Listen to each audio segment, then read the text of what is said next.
My name is Karima. I'm 55 years old. I'm from Toronto, Canada, but I was born in Tanzania, East Africa, and I came to Canada when I was 13 years old. And ever since I've been in Toronto. I used to be an accounting manager. A couple of years ago, I was forced to retire, unfortunately, because of my disease, and so now I'm trying to sort of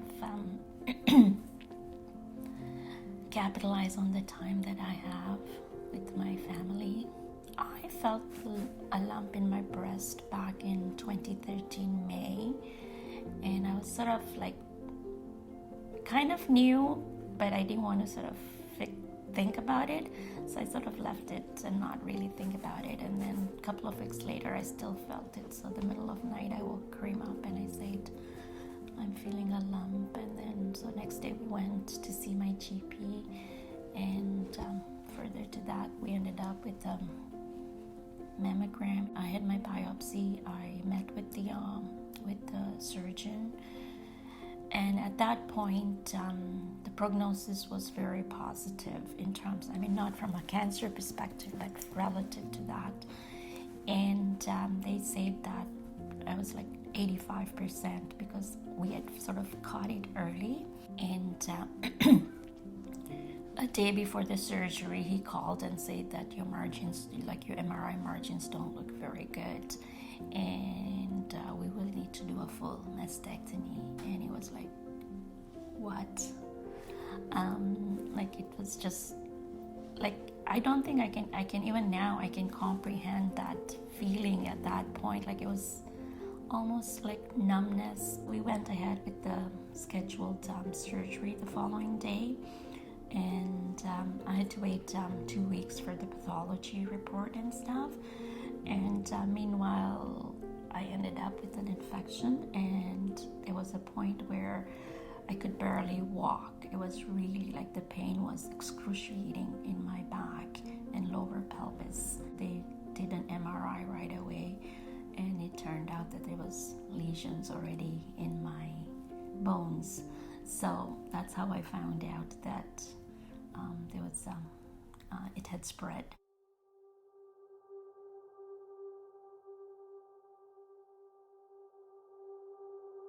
It's hard to explain in one word what cream is, and I wouldn't be doing justice by just using one word. So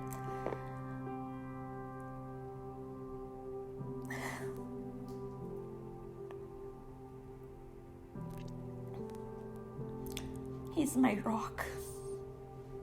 He's been there for me from day one, not even with the disease, but even before that. And I thank God every day that He's there, and that I've been blessed to have Him in my life. Sometimes He's irritating because He wants to come to each and every one of my appointments and like drive me crazy, and like, but deep down inside I know and I cherish that. 2 years ago I was unfortunately not able to work full time, so I took time off, even though we get on each other's nerves because he's at home. I've started different hobbies, and I've been doing it for last 5 years, trying to sort of make the awareness for the MBC and what it's about, especially like when I look at my son or Karima and I think, okay, am I gonna be here next year? But as I said, I've been blessed, and it's almost coming to 6 years, so here I am.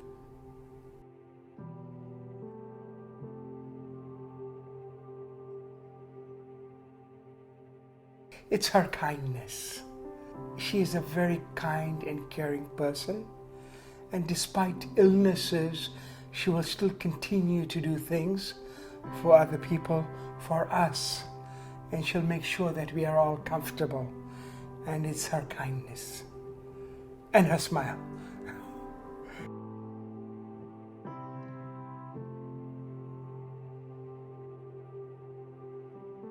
You know, whenever you hear about, and they use the C word, it was very scary. And sometimes you never know that, you never thought that things like this would happen to you or your family. And so it was taken quite aback.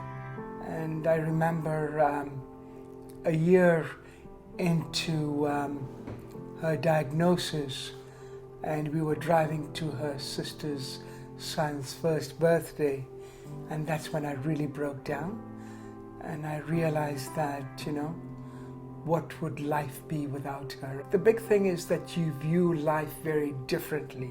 Sometimes, our priorities in life, when there's no illness, it's focused on work, it's focused on, your house, it's focused on careers. And after that, it really changes and brings reality to life that none of the material things in life are as important to actually being there with the people that you love, spending the time with them. So we change life a lot. We do a lot more travel. We spend a lot of time together. We probably get on each other's nerves, but it's all part of it. But you realize above all how fragile life is. So, it changes you totally.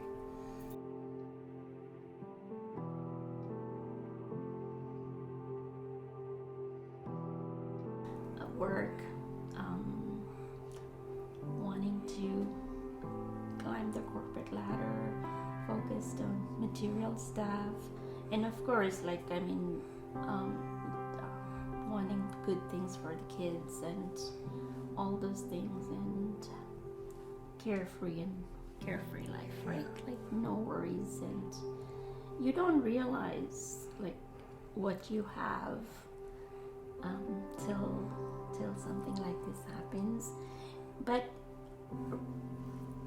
with the disease also, it has brought us up much more closer in different ways than before, and a sense of appreciation, understanding, compassion, and this is the time when you realize, because he could have left me with, it's not an easy ride.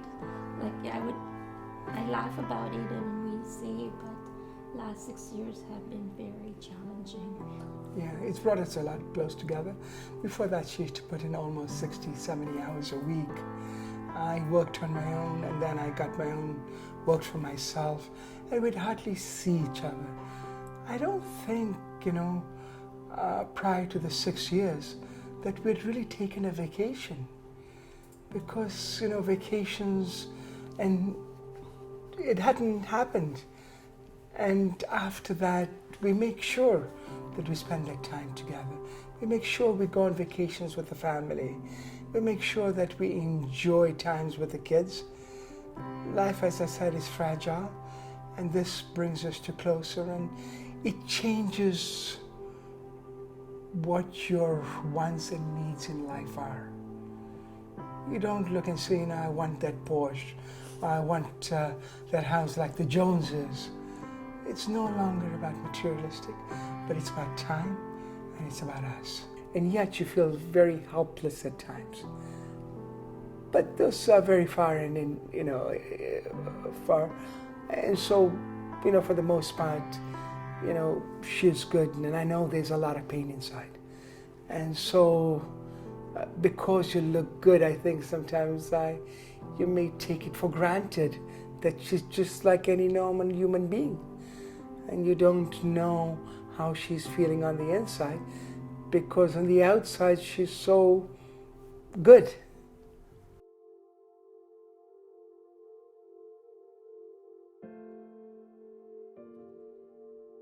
It is through family and friends.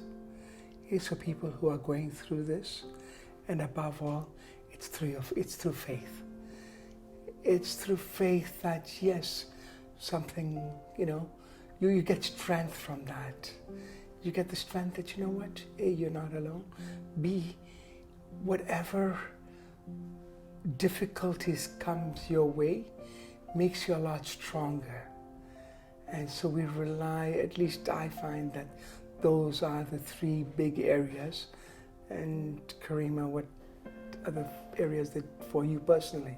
I find support for myself through my faith, family, friends, and peers within the MBC group. I think when you have the positivity around you, then you gravitate towards it, and that makes so much more difference than if there's a negativity or negative energy. I think another big factor that we sometimes don't put as much emphasis on is laughter.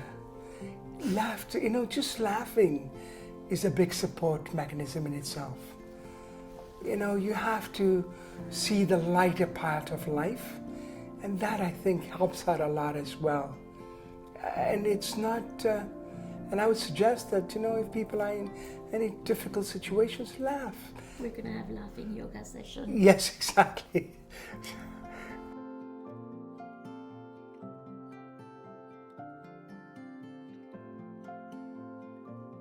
I think there's a lack of funding, research, and awareness of what MBC is about, or what it really means to be an MBC patient or person, or even a caregiver. Like, I know in times from a caregiving, sometimes I take it for granted. Like when I said the death is, mortality is reality, I'm sure even for the caregiver, it's at the back of their mind as well, that okay, that person might not be there. So the awareness and research, and hopefully it becomes a disease that's curable one day. If not in my lifetime, maybe in my kids' lifetime. I just want to say as well, with regard to metastatic breast cancer, it doesn't discriminate. It affects people of all color, of all ethnicity, of all cultures, of all background.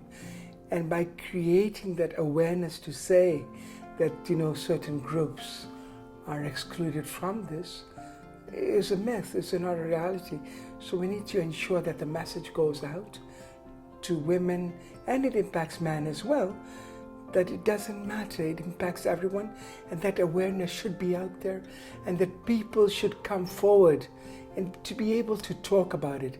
I think part of the healing process is talking about it, and as freely to people who have the illness and don't have the illness, so that it's no longer something that is limited.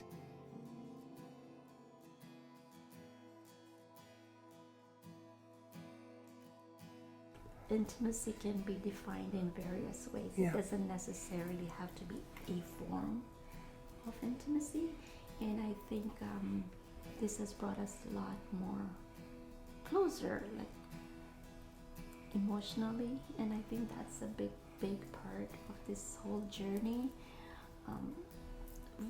As I said, like there's various forms and ways of intimacy, and you could have one stage, 1 month or day, whatever you want to say, and then there are some days it's like, okay, I just want to be myself, like I don't want anyone around me. It's not you being antisocial, or you don't want that intimacy or physical contact or anything with anyone for that matter. And there are other days it's like, okay, I need hugs, I need cuddles, and so it has brought us closer. And again, it doesn't necessarily have to be like a definition of intimacy in terms from certain perspectives. It's different forms.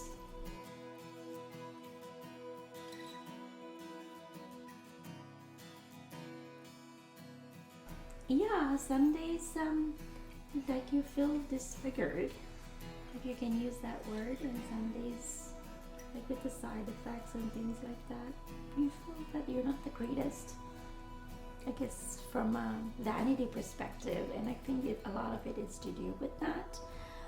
But as time goes, you realize what's important and what's not. I think the vanity that I would have had prior to 6 years is way different than than what it is now. When I had my initial mastectomy, it was difficult. But as time went by, you sort of adapt to what you have, and certain physical attributes are not as important as you thought at one point in your life that they were.